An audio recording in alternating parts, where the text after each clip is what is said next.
ये आकाशवाणी है। स्पॉटलाइट में प्रस्तुत है सेवा और समर्पण 20 साल सुशासन के श्रृंखला के अंतर्गत सभी के लिए स्वास्थ्य देखभाल और भारतीय परंपरा में गौरव, योग और आयुर्वेद पर विशेष कार्यक्रम।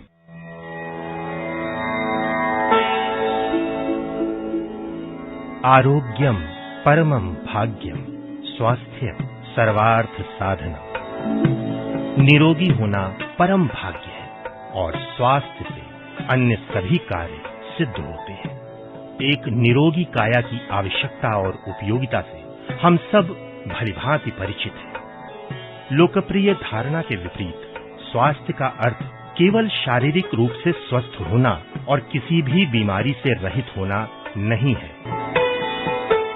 स्वस्थ होना कोई अवस्था नहीं है, ये जीवन का एक तरीका है, ये एक प्रक्रिया है।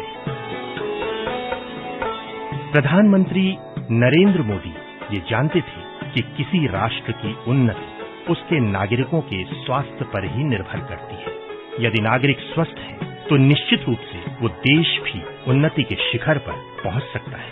कहते हैं कि अगर किसी गरीब व्यक्ति के जीवन में कोई बीमारी दस्तक देती है तो ये उनके ऊपर पहाड़ गिरने के बराबर होता है। प्रधानमंत्री का मानना था कि सबको साथ लेकर ही देश का विकास किया जा सकता है। उन्होंने गरीबों की इन समस्याओं को बखूबी समझते हुए दुनिया का सबसे बड़ा सरकारी स्वास्थ्य कार्यक्रम प्रधानमंत्री जन आरोग्य योजना आयुष्मान भारत की शुरुआत की। आरोग्य की सुविधा मिले इसलिए गंभीर बीमारियों के लिए और बड़ी अस्पतालों में सामान्य मानवी को भी आरोग्य की सुविधा मिले, मुफ्त में मिले, और इसलिए भारत सरकार ने प्रधानमंत्री जन आरोग्य अभियान प्रारंभ करने का तय किया है। चली चली सेहत की हवा चली चली, मुफ्त होगा इलाज मिलेगी दवा, बीमार न रहेगा अब लाचार, बीमारी का होगा मुफ्त उपचार। झारखंड की राजधानी रांची से इस योजना की शुरुआत करते हुए प्रधानमंत्री नरेंद्र मोदी ने कहा था कि ये विश्व का ऐसा सबसे बड़ा कार्यक्रम है जिसके तहत देश के 50 करोड़ से अधिक लोगों को 5 लाख रुपए तक का स्वास्थ्य बीमा उपलब्ध कराया जा रहा है। देश में अब तक 16.5 करोड़ आयुष्मान कार्ड जारी किए जा चुके हैं और 2 करोड़ 17 लाख से अधिक व्यक्ति उपचार करा चुके हैं। इस योजना के लाभार्थियों में से एक उत्तर प्रदेश के अलदार अहमद ने बताया कि इस आयुष्मान कार्ड की सहायता से उन्होंने अपनी आंखों का मुफ्त में इलाज कराया। मुझे यहाँ सरकार की तरफ से ये आयुष्मान कार्ड जो मिला है, इससे मुझे इतना लाभ हुआ कि मैंने अपनी आंखों का इलाज इससे फ्री करा लिया और ये मेरे लिए बहुत सहयोग की बात है। मध्य प्रदेश के निवासी अरविंद कुमार ने बताया कि उन्हें इस योजना से काफी मदद मिली है। मेरे पिताजी को पिछले वर्ष अटैक आया। मेरे पिताजी का आयुष्मान कार्ड भी नहीं था। यही हॉस्पिटल की तरफ से मेरे पिताजी का आयुष्मान कार्ड बनाया गया और मेरा भी आयुष्मान कार्ड बनाया गया। पापा जी को लाभ दिया गया, उसमें कोई भी खर्च नहीं लिया गया। जो भी खर्चा आया था एंजियोप्लास्टी, एंजियोग्राफी पूरा आयुष्मान के तहत हुआ। पर उसके कुछ समय बाद मेरी भी एक्सीडेंट हुआ तो मेरा फ्रैक्चर हुआ, तो उसका इलाज भी मैंने आयुष्मान के तहत लिया। जम्मू कश्मीर की रहने वाली पूजा शर्मा ने बताया कि उनके प्रसव के समय सारे खर्च इस कार्ड के माध्यम से किए गए। विजयपुर गवर्नमेंट हॉस्पिटल में मेरा जो सर्जरियन से बेटी पैदा हुई है, आज मैं बहुत ही खुश हूँ और सरकार का धन्यवाद करना चाहती हूँ जो हम गरीबों की इतनी मदद कर रहे हैं इस कार्ड के जरिए। और मेरा जहाँ पूरा फ्री इलाज, फ्री दवाइयाँ, फ्री इंजेक्शन सब कुछ फ्री हुआ है, इसके लिए मैं बहुत खुश हूँ। जम्मू कश्मीर के ही यशपाल सिंह ने बताया कि इस योजना के माध्यम से उनकी पत्नी का मुफ्त इलाज किया गया। ये कार्ड, गोल्डन कार्ड जो है, इससे मेरी मिसेज का पूरा इलाज हुआ। ये जो कार्ड है ये बहुत अच्छी स्कीम है गवर्नमेंट की, जिन्होंने ये कार्ड बनाया। मेरे परिवार का इलाज भी इसी से हुआ। जो अब आइंदा भी मेरे परिवार का इलाज हम जाएंगे तो ये गोल्डन कार्ड दिखाएंगे तो वो हमें दवाइयाँ और मेरा इलाज फ्री कर देंगे। स्वाधीनता की 74वीं वर्षगांठ के अवसर पर प्रधानमंत्री ने राष्ट्रीय डिजिटल स्वास्थ्य मिशन की घोषणा की थी। इस मिशन के अंतर्गत देश के निवासियों को एक हेल्थ आईडी कार्ड दिया जाएगा, जो एक हेल्थ अकाउंट की तरह काम करेगा।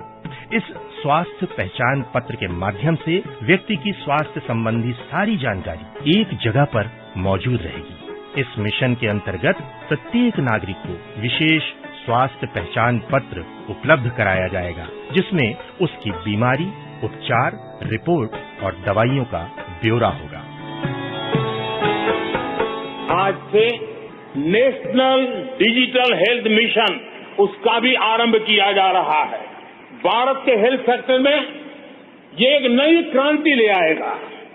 इलाज में आने वाली परेशानियां कम करने के लिए टेक्नोलॉजी का बहुत सुविचारित रूप से उपयोग होगा। प्रत्येक भारतीय को हेल्थ आईडी दी जाएगी। ये हेल्थ आईडी प्रत्येक भारतीय के स्वास्थ्य खाते की तरह काम करेगी।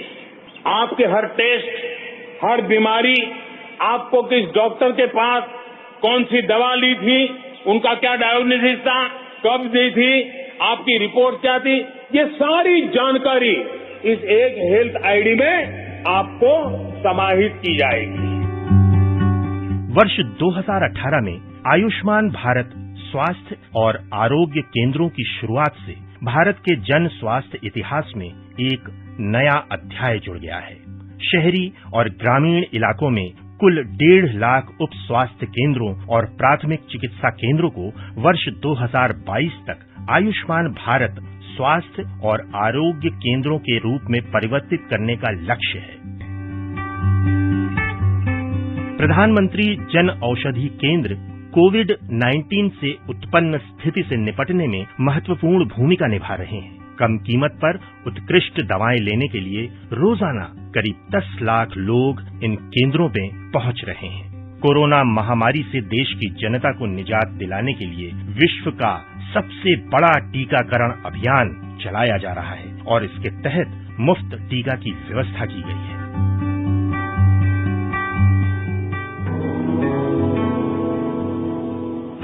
योग और आयुर्वेद भारत की प्राचीन परंपरा का एक अमूल्य उपहार है, जिसकी उत्पत्ति हजारों वर्ष पहले हुई थी। लेकिन समय के साथ जैसे जैसे इसके गुण के बारे में लोगों को पता चला, ये उनके जीवन शैली का हिस्सा बनता चला गया। प्रधानमंत्री नरेंद्र मोदी ने शुरुआत से ही योग को अपनी जीवन शैली का अभिन्न हिस्सा बनाया है। गुजरात के मुख्यमंत्री रहते हुए उन्होंने योग को बढ़ावा देने की मुहिम शुरू की थी। 2013 में श्री मोदी ने अहमदाबाद में लकुलिश योग विश्वविद्यालय का उद्घाटन किया, जो देश का पहला योग विश्वविद्यालय था। उनके शब्दों में विश्व को जोड़ने और उनका भला करने के लिए यदि कोई सबसे सरल रास्ता है तो वो योग है। ज्ञान, कर्म और भक्ति, ये तीनों को संतुलित रूप में, सम्यक रूप में निर्धारित मार्ग पर ले जाने का सामर्थ्य जिसमें है वो योग है। मैं मानता हूं पूरे विश्व में पहुंचने के लिए, वसुधैव कुटुंबकम को सच्चरितार्थ करने के लिए अगर आज सरल में सरल कोई रास्ता है तो वह योग है। प्रधानमंत्री नरेंद्र मोदी की योग को बढ़ावा देने की यात्रा यहीं नहीं रुकी। इस यात्रा को और गति मिली जब वो वर्ष 2014 में देश के प्रधानमंत्री बने।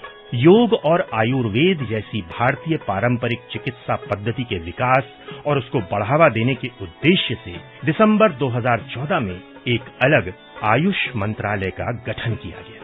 उसी वर्ष संयुक्त राष्ट्र महासभा में प्रधानमंत्री नरेंद्र मोदी ने योग के महत्व पर प्रकाश डालते हुए और विश्व समुदाय से अंतर्राष्ट्रीय योग दिवस को अपनाने का आग्रह किया। योग मन व शरीर, विचार व कर्म, संयम व उपलब्धि की एकात्मता का तथा मानव व प्रकृति के बीच सामंजस्य का मूर्त रूप है। यह स्वास्थ्य व कल्याण का समग्र दृष्टिकोण है। आइए हम एक अंतर्राष्ट्रीय योग दिवस को आरंभ करने की दिशा में कार्य करें।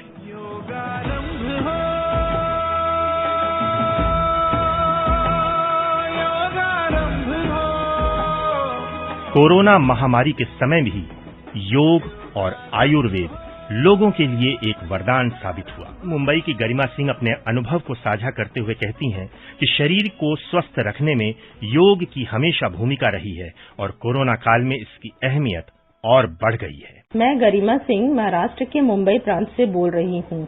कोरोना संक्रमण कई तरह से लोगों को मानसिक आघात पहुंचा रहा है, जिसमें कई तरह के योग कारगर समझे जाते हैं। योग का अभ्यास करने से शरीर की रोग प्रतिरोधक क्षमता मजबूत होती है, तनाव कम होता है, साथ ही डिप्रेशन से लड़ने में मदद मिलती है। इसलिए मैं लोगों को हमेशा से सलाह दूंगी कि योग हमेशा करते रहना चाहिए।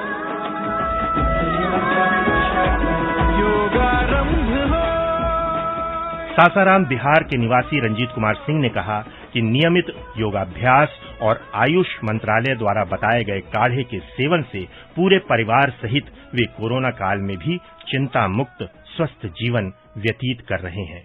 मैं रंजीत कुमार सासाराम बिहार का रहने वाला।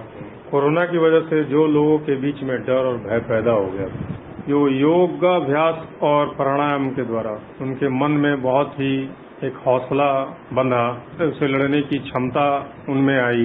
उस दौरान मैंने और मेरे परिवार ने हमेशा योगाभ्यास किया, प्राणायाम किया और काढ़ा का सेवन किया, जिससे हम लोग कोरोना से बचे रहे। और जिनको जिनको कोरोना हुआ था, जिनके भी रिश्तेदार थे, उनको सबको मैंने बोला कि योगाभ्यास कीजिए। योगा कीजिएगा तो आपके दिमाग में निगेटिव चीजें नहीं आएंगी। उन लोगों ने किया, उससे बहुत उनको राहत मिली। हाल में ही सरकार ने 5 मिनट के योग प्रशिक्षण से संबंधित योगा ब्रेक ऐप का शुभारंभ किया, जो कामकाजी लोगों को तनाव से मुक्त रखने में मददगार साबित होगा। आयुष मंत्री सर्वानंद सोनोवाल का मानना है कि योग का प्रसार आज पूरे विश्व में हो रहा है। Due to sustained effort of Government of India, UNO has declared June 21st as the International Day of Yoga in 2014. And in 2014, UNESCO inscribed yoga on the representative list of intangible cultural heritage of humanity. This is portraying yoga as a symbol of rich cultural heritage of India across the world.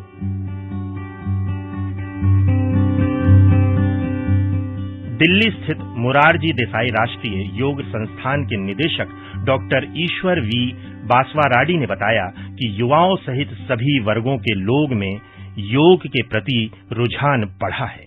योग के प्रति लोगों को एक रुचि और उनका उपयोगिता जानने लगे हैं और विशेष तौर पर कोविड के संदर्भ में हमारा even BSc, MSc, diploma, wellness सारे स्टूडेंट्स ऑनलाइन में क्लास लेकर लोगों को शिक्षा भी दी है, अपना लाइवलीहुड भी किया, लोगों को मदद किया। और विशेष संदर्भ में जो कोविड जैसे संदर्भ में तनाव में रहते हैं घर में, उनके लिए भी हमारा संस्था ने योग प्रोटोकॉल बनाया और जो हेल्थ केयर वर्कर्स है उसके लिए एक आधा घंटे का प्राणायाम मॉड्यूल बनाकर उनको टेस्ट कराकर आज हमने ये वाला किया। सो अभी वर्किंग ग्रुप के लिए किया है। अब वो पोस्ट कोविड कॉम्प्लिकेशंस के लिए भी हमने कुछ रिसर्च करके योगा मॉड्यूल ला रहे हैं।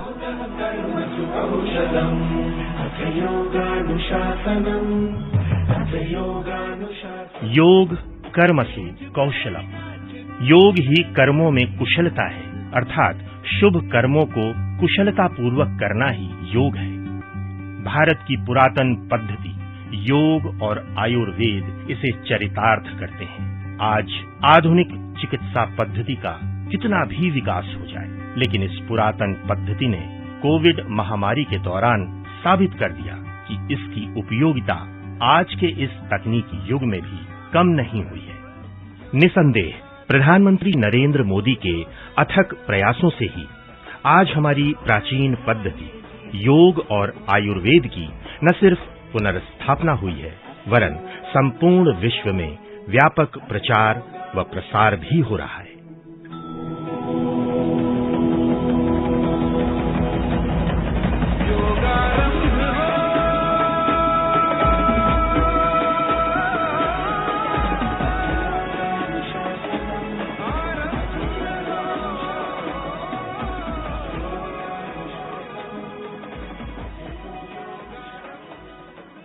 अभी आप सुन रहे थे सेवा और समर्पण 20 साल सुशासन के श्रृंखला के अंतर्गत सभी के लिए स्वास्थ्य देखभाल और भारतीय परंपरा में गौरव योग और आयुर्वेद पर विशेष कार्यक्रम। ये कार्यक्रम आकाशवाणी के समाचार सेवा प्रभाग द्वारा प्रस्तुत किया गया।